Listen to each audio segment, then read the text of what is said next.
საქართველოს ახალი პატრიარქი ჰყავს, სრულიად საქართველოს კათოლიკოს პატრიარქი, უწმინდესი და უნეტარესი, მცხეთა თბილისის მთავარეპისკოპოსი, ბიჭვინთისა და ცხუმაფხაზეთის მიტროპოლიტი შიო მესამე ქართული მართლმადიდებლური ეკლესიის ხელმძღვანელია.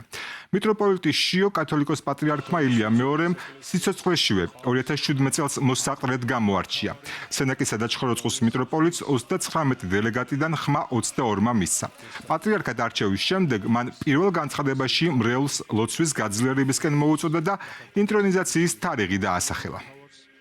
სრულიად საქართველოს ავტოკეფალური სამოციქულო მართლმადიდებელი ეკლესიის კათოლიკოს პატრიარქად გამორჩეულია მიტროპოლიტი შიო.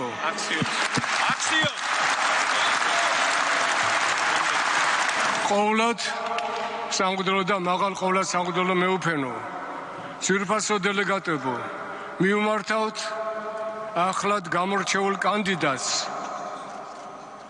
თანახმაბრძანდებით დაიდგათ სრულიად საქართველოს კათოლიკოს პატრიარქის, მცხეთა თბილისის მთავარეპისკოპოსის, ბიჭვინთისა და ცხუმაფხაზეთის მიტროპოლიტის საპატიო უღელი ღვთისადიდებლად ეკლესიისა და ქართველი ერის საკეთილდღეოდ. ჩემს გამორჩევას სრულიად საქართველოს კათოლიკოს პატრიარქად ვღებულობ მორჩილებით, ღვთის მადლით და სასუებით.